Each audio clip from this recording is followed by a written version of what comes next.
Olá pessoal, tudo bem com vocês? Seja muito bem-vindo aqui no meu canal. Hoje estou aqui com o Dr. Antônio Divino, pessoa muito conhecida aqui politicamente, muito admirado pela população matosinhense. A gente vai estar aqui no bate-papo, né? Hoje, primeira mão, eu vou dar a oportunidade de vocês conhecer o Dr. Antônio Divino por trás da política. Ele como avô, como pai, como esposo, né? Primeiramente, pessoa como a gente, né? Mas antes de começar o vídeo, solta a vinheta.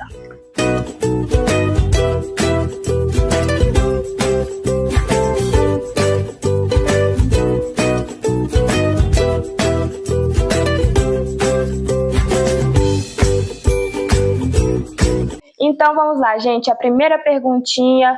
Vamos, doutor, conte um pouquinho mais sobre a sua infância ali, a sua juventude, como é que foi? Boa tarde, Johanna. Boa tarde aos amigos que estão aqui. Como uma criança pobre, né, de uma família pobre, numa cidade pequena, nós tivemos apesar de tudo, né, de todos os percalços, todas as dificuldades, mas nós tivemos uma infância feliz. Uma infância numa casa muito humilde, mas onde tinha amor, onde tinha união, e principalmente o meu pai e minha mãe nos criaram com princípios, né? Princípios. Dentro da sua humildade, meu pai era um homem de muitos princípios, e assim crescemos nós numa cidade que nós éramos estrangeiros, Capim Branco. Meu pai não era filho de Capim Branco, nem minha mãe. Meu pai de Sete Lagoas, minha mãe de Guanhães. Então nós éramos estrangeiros, né?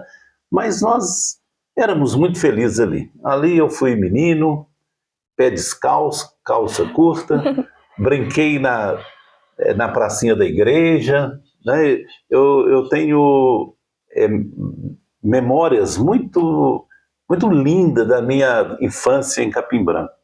Eu falo que a felicidade não está nos bens, não está a felicidade está na simplicidade. Nós tínhamos uma vida absolutamente simples, humilde, mas uma família numerosa, né? Imagino vocês, nós estamos falando de uma história aí, quase 70 anos, né? Imagine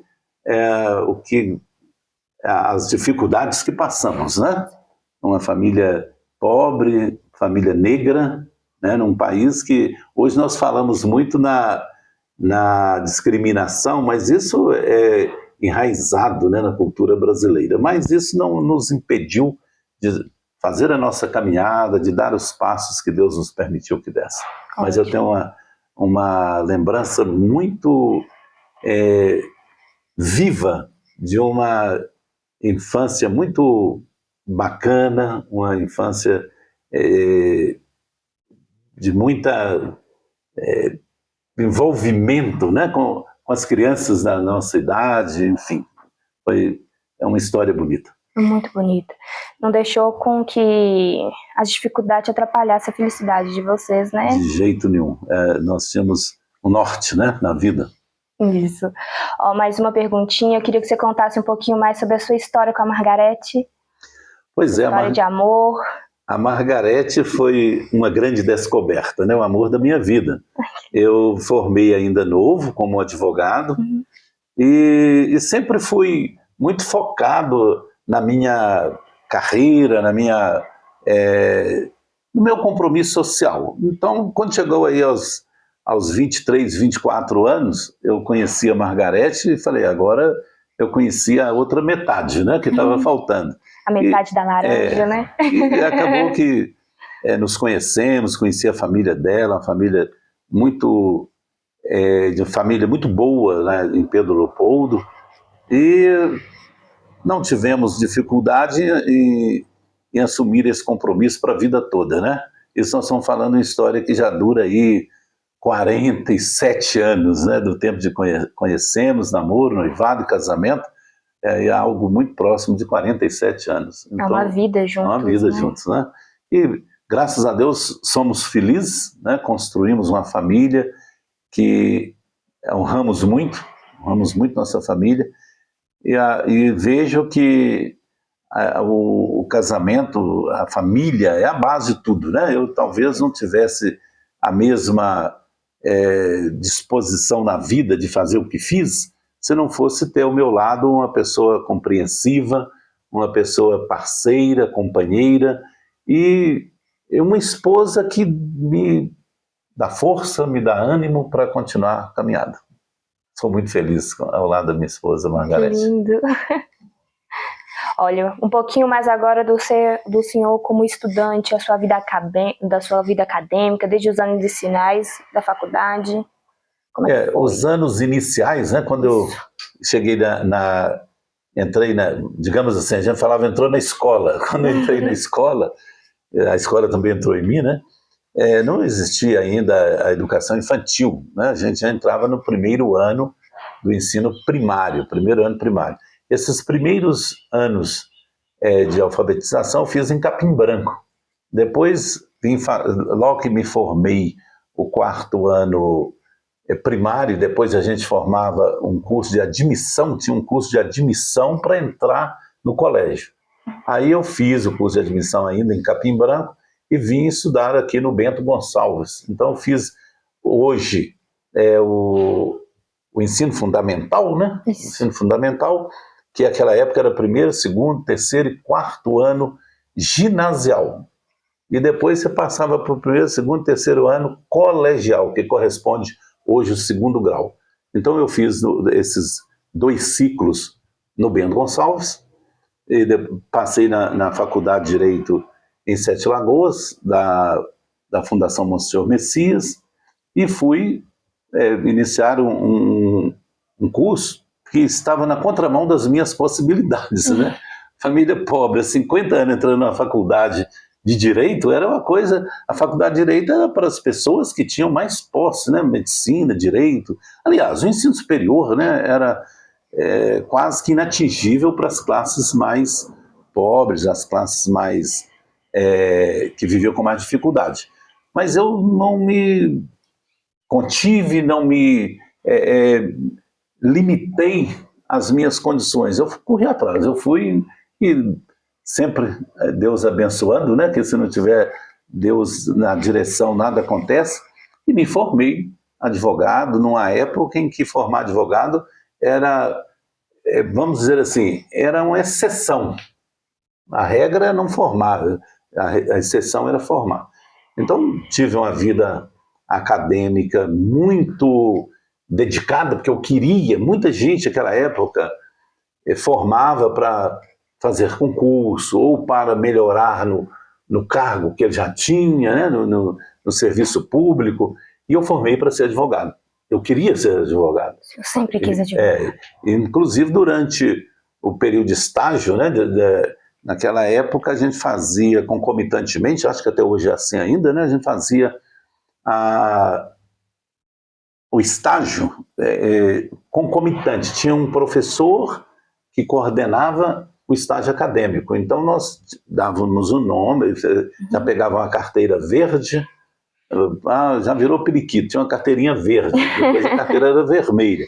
E durante essa carteira verde você podia assistir o advogado nas audiências, você poderia participar, você poderia até fazer audiência, como estagiário, você poderia fazer audiência, desde que o seu tutor, não, esse profissional que estava com seu nome junto dele lá na procuração, desde que ele ratificasse os atos. E nisso aí eu participei até de júris, eu queria ser advogado. Iniciei minha carreira numa época em que a advocacia era uma outra realidade, a época que você tinha muito serviço para advogado e poucos advogados, né? Não tinha muitos advogados militantes. Então eu aproveitei muito, eu tive, graças a Deus, eu construí a minha vida, né? Me casei já formado, construí minha família, eduquei meus filhos, construí casa em Capim Branco como advogado. A minha remuneração era a remuneração advinda dos honorários, dos contratos que eu fazia. Eu advoguei muito na área de terras, na área de inventário, na área de uso capião, na área empresarial, né, tributária, enfim, eu advoguei muito. Mas a minha profissão me remunerou. Eu fiz o direito a minha vida. Eu fiz o direito à vida e o sustento da minha família. Nós já ficávamos assim, até os meninos rezavam para chegar no horário. Ó, nós só vamos passear se chegar no horário. Chegava no horário e chegava no horário para a gente tirar umas férias, fazer alguma mudança em casa, enfim, nós ficava todos na expectativa vivíamos, já. Mas eu tinha uma carteira de 200 e tantas ações, eu movimentava ao mesmo tempo 200 e tantas ações. Matozinhos, Pedro Leopoldo, Santa Lagoa, Belo Horizonte, não tinha distância para mim. Então, eu falo que essa vivência que o direito me proporcionou foi bom para mim, para minha família, e foi bom para minha vida. Ampliou meus conhecimentos, abriu meus horizontes. Eu diria que eu não seria a mesma coisa se eu não tivesse sido o advogado que eu fui. Ainda mais eu que faço direito, né? Pois é, né? É lindo. Seja um estímulo para os novos advogados, novos colegas. Todas as profissões, todas as carreiras têm dificuldades. Isso não existe nenhuma que não tem, né? Mas a gente tem que abraçar com determinação aquela que Deus nos colocou. Com certeza, né? Com certeza. Até a gente firmar não é fácil, nem tudo, né? Dar os primeiros passos, ver uma criancinha até firmar, dar uns primeiros passos, ele cai e tal, mas ele firma. E cresce, aí vai crescendo, e assim também é a profissão. Tem que correr muito atrás também, não pode desistir não. Sim. Olha, o senhor contou um pouco mais sobre as suas dificuldades financeiras, como uma pessoa mais pobre, como um garoto negro. Você sentiu mais dificuldade? O senhor passou por algum tipo de preconceito na sua infância, durante a sua carreira, por ser uma pessoa negra? Em se tratando da sociedade brasileira, seria falso eu falar que nunca existiu isso, né? Seria muito falso isso, né? Mas eu nunca deixei que isso me incomodasse, sabe? Eu nunca criei essa barreira para mim. A primeira empresa que eu fui trabalhar, eu consegui um emprego aos 17 anos, agradeço muito a todos aqueles que ajudaram a abrir a porta. Era uma grande empresa, uma empresa multinacional. Eu era o único negro que trabalhava na empresa. Então, eu imagino você, quanto isso é constrangedor.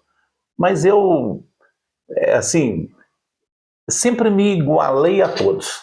O fato de eu não ter a melhor roupa, uma camisa italiana no corpo, o melhor sapato, não me deixava. Eu me lembro uma vez que veio aqui em Matozinhos o ex-presidente da República, né? Depois, mais tarde, ele foi presidente da República, mais tarde ele foi governador de Minas, mas à época ele foi senador da República, o senador Itamar Franco. Ele veio aqui em Matozinhos, era candidato, pretendia ser candidato a governo de Minas, e depois ele nem foi, muito tempo depois que ele foi governador de Minas, e eu fui falar em nome dos estudantes. Olha, eu era o menos recomendável. Digamos assim, era o menino mais mal vestido, não tinha roupas caras, não tinha um relógio no pulso, era um negro. E eu fui falar para o governador, o senador. Depois que eu terminei a minha fala, Saldeiro fez questão de me chamar na mesa, tirou foto comigo, me parabenizou, porque ver um menino negro ali, parecia que eu estava fora do meu lugar, né? Até o senador achou, né? Eu falando em nome, quando convidou para falar em nome dos estudantes secundaristas de Matozinhos, que vai eu... E por que eu fui? Porque eu não me via excluído, né? Eu não me via excluído daquela realidade. O senhor era merecedor daquilo. Eu acreditava, talvez até pela própria falta de informações. Hoje nós temos muita informação. Se você sofre uma discriminação, você tem imagens, tem tudo. E a imprensa também, a sociedade, a cultura hoje é diferente. Mas naquela época a gente não sentia essa, sabe? poderia sim, ser discriminado, mas você não, vamos dizer assim, isso não era uma barreira na sua vida. Vida que segue, e é assim que eu fiz, uma vida que segue. Tive dificuldades? Sim, tive. Eu me lembro quando eu fui eleito prefeito de Capim Branco, com poucos anos de idade, o meu motorista, uma pessoa que eu gosto muito, um grande amigo, ele é mais velho que eu, né? Eu tinha quase 60 anos, era o meu motorista. E quando a gente chegava nos órgãos de governo de Minas Gerais, eu de paletó, de gravata, ele não.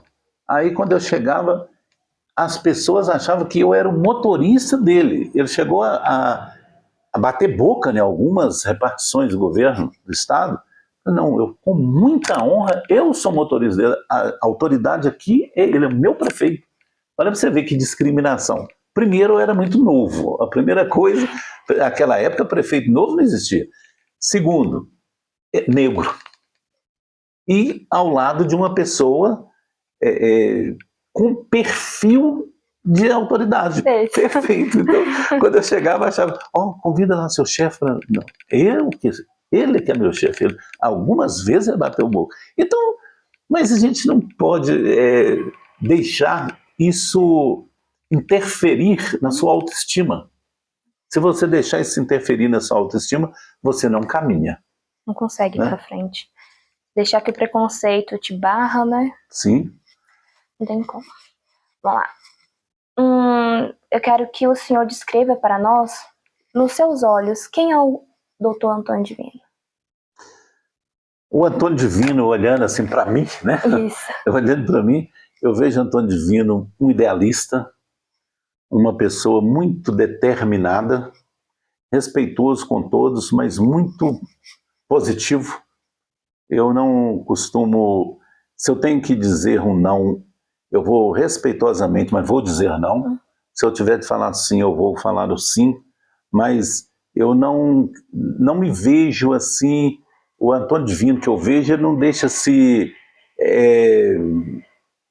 dificuldades para expressar com todo respeito, com toda fidalguia, mas expressar o que ele sente. Então o Antônio Divino é essa pessoa determinada, idealista, defensor do ser humano. Eu acho que nós temos que ter esse coração voltado ao bem. Eu sou uma pessoa que a vida inteira, eu tive uma obra social em Capim Branco, eu fiquei 28 anos, eu construí o Hospital de Maternidade Presidente Tancredo Neves em Capim Branco, equipei e funcionei.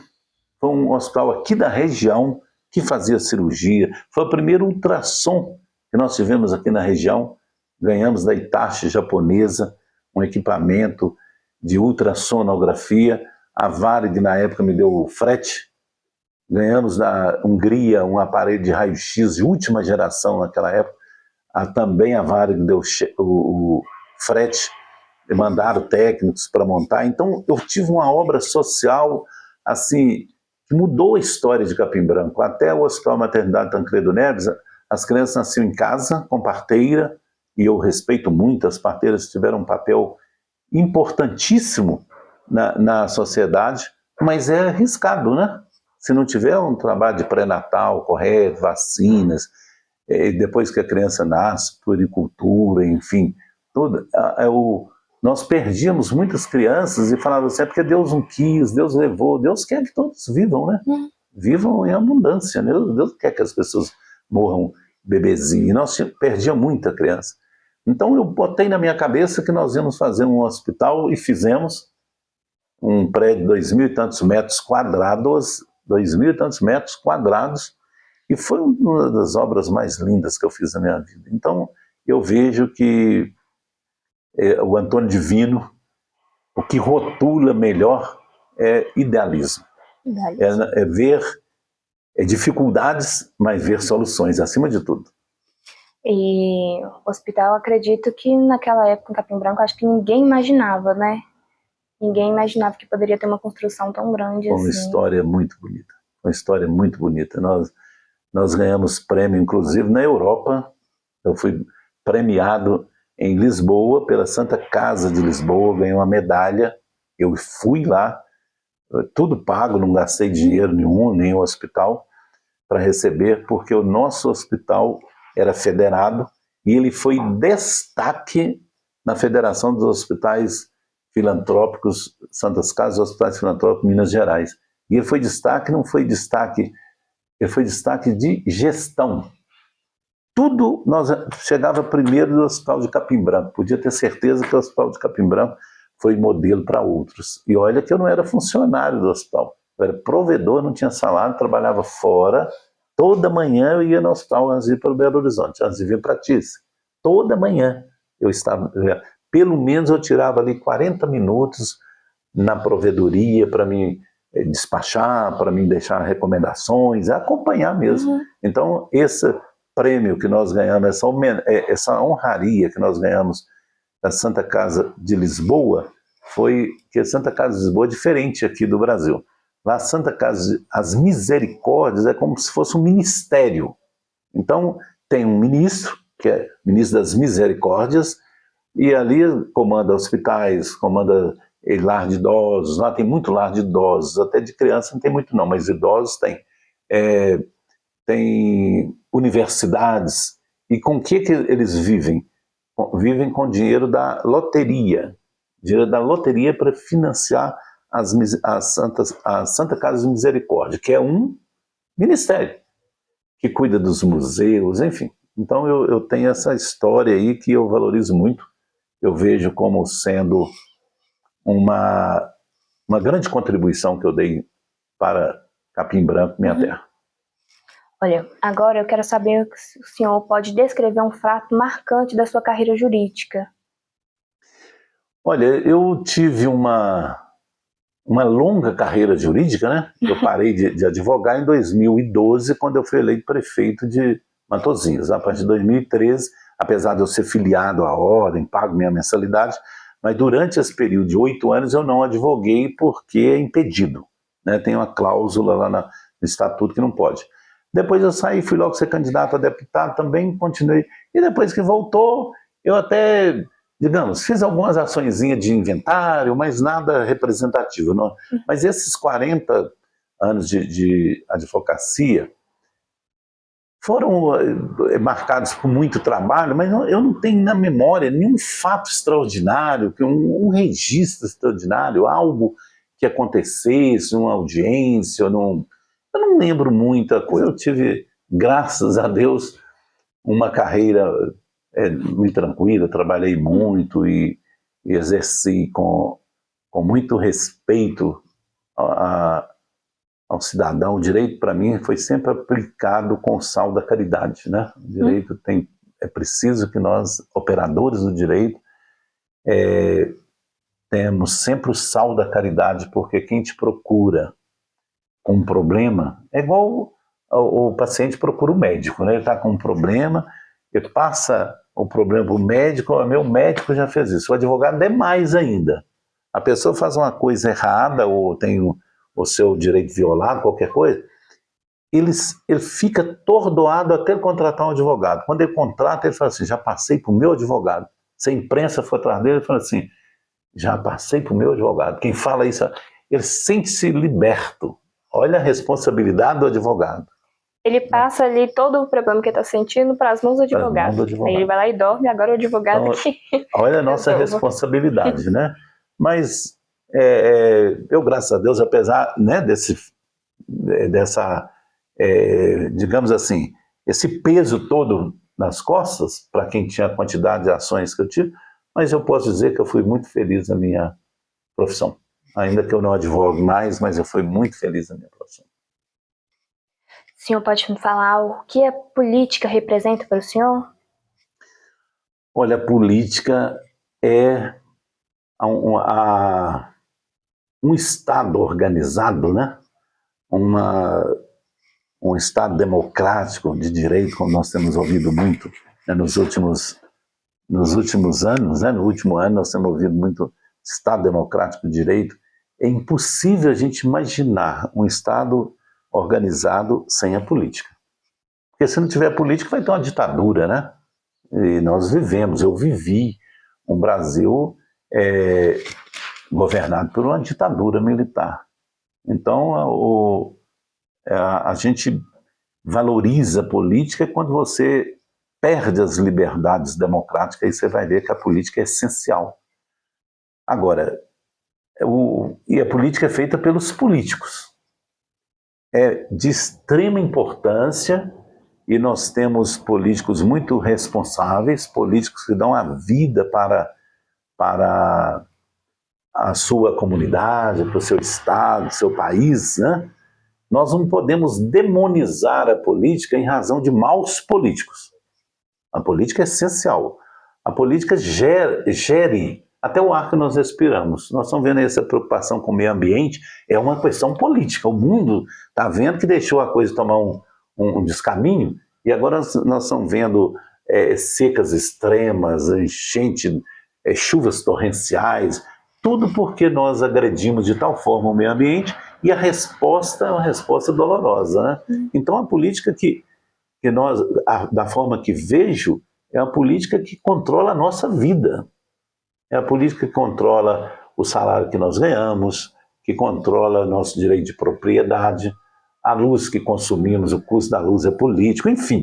A política rege a sociedade que nós vivemos. Então, eu vejo a política como algo essencial para a vida democrática.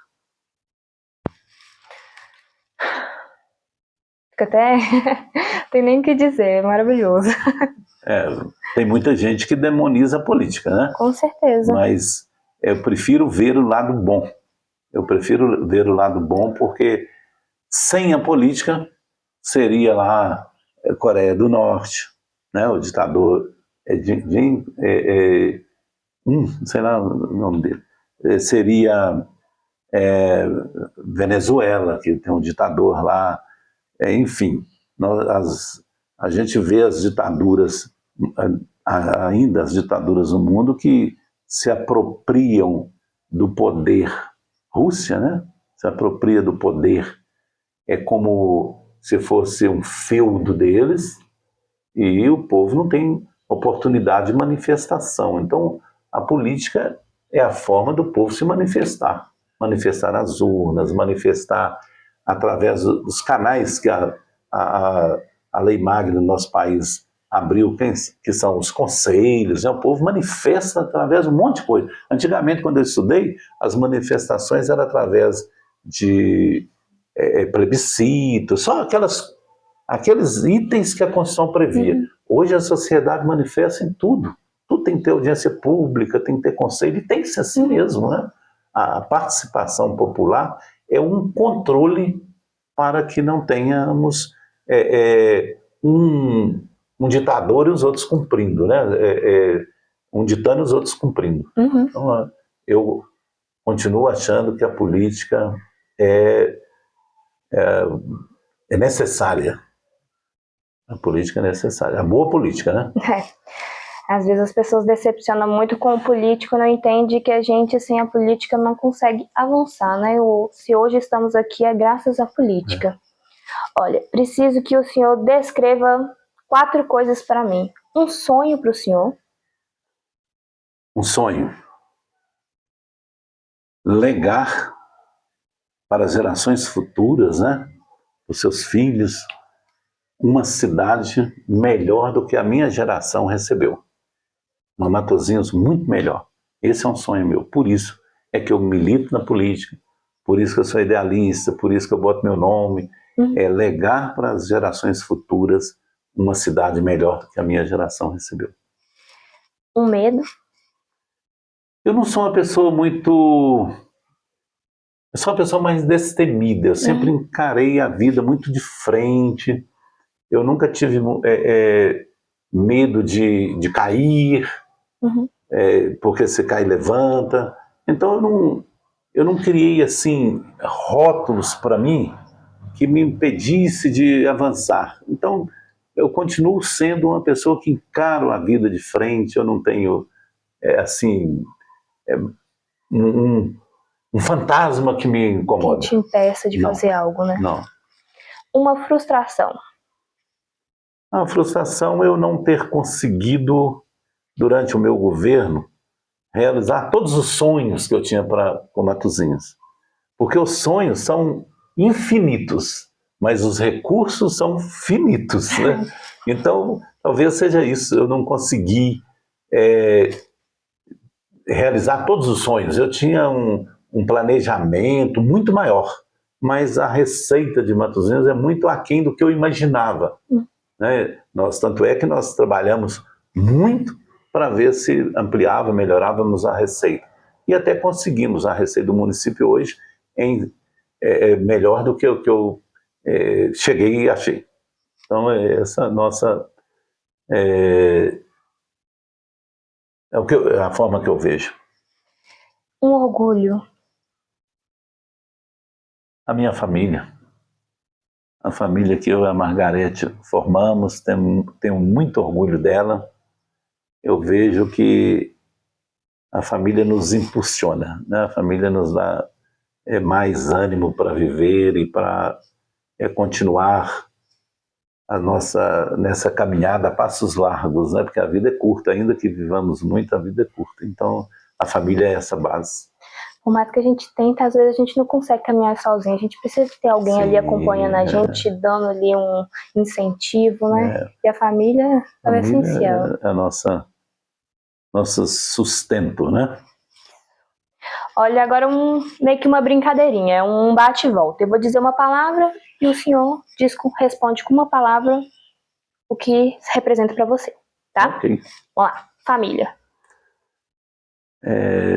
Família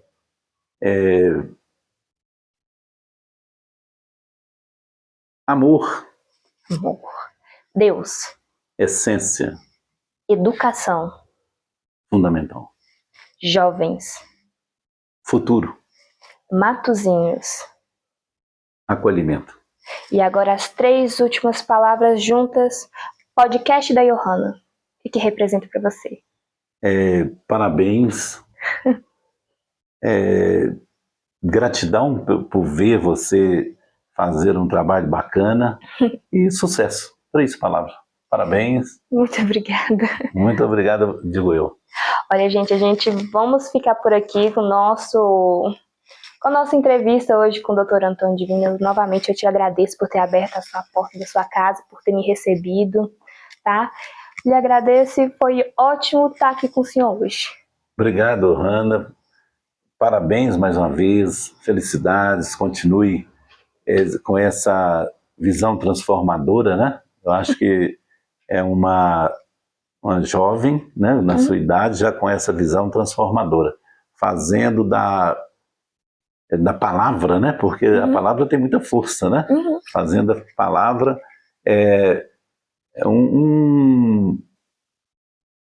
como eu poderia dizer, um estímulo para as outras pessoas, porque quando você me entrevista, né, pela palavra, e eu respondo você nessa entrevista, nós estamos incentivando a outras pessoas com histórias parecidas, né, que está começando a caminhada hoje, nós estamos incentivando a não deixar se limitar pelas dificuldades, não deixar se limitar pelos tropeços que vão existir, mas a gente tem que ter força para superar, né? Com certeza a gente tem um erro nosso de já ver a pessoa no final da carreira, no final não, né? Mas ali, quando já conquistou tudo, aí a gente acha que a pessoa sempre esteve ali, não sabe ali o processo que ela levou para poder chegar até ali, né? A gente sempre fala, não, a pessoa tá ali, mas é família rica, é assim, eu não consigo porque eu sou pobre, eu não consigo porque eu sou assim, mas não sabe ali que tem pessoas como nós também. Imagina que todo mundo já começou de cima, né? Esqueci que tem um degrau para subir. Mas parabéns, gostei muito desse bate-papo. Não sei se eu correspondi às expectativas. Não, né? Foram ótimas, muito obrigada. As expectativas pode ser que eu fiquei muito aquém, mas a gente não tem máscara, a gente é o que é, né? Eu falo que a essa altura a gente já está muito consolidado o que você é, não tem jeito, você não muda, né? Se eu não mudei enquanto novo, eu tenho pessoas que me conhecem desde menino e falam assim, Antônio Divino, só a sua cabeça ficou branca, mas você continua sendo o mesmo. E a cabeça ficou branca, que bom, né? Não, o senhor superou minhas expectativas exatamente por isso que você acabou de me dizer. Você foi você, e era isso que eu queria mostrar para as pessoas, quem era o Antônio Divino. Que ótimo.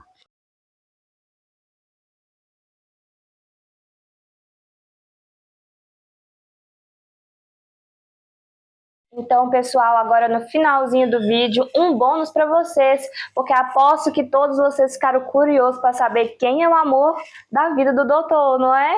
Pode vir cá, Margarete. Essa é a pessoa que conquistou o coração. Olá, muito prazer. Eu queria agradecer também por ter aberto a porta da sua casa, por me receber, estar aqui atrapalhando vocês aqui num horário desse. Um prazer em recebê-la e volte quando você quiser, que as portas estarão sempre abertas. Muito obrigada. Tá bom? Muito obrigada, mas é este marido mesmo que falou aí, a recíproca é a mesma. Percebemos que o amor é recíproco, que lindo. Sim, temos nossa família e é a base de tudo, a família.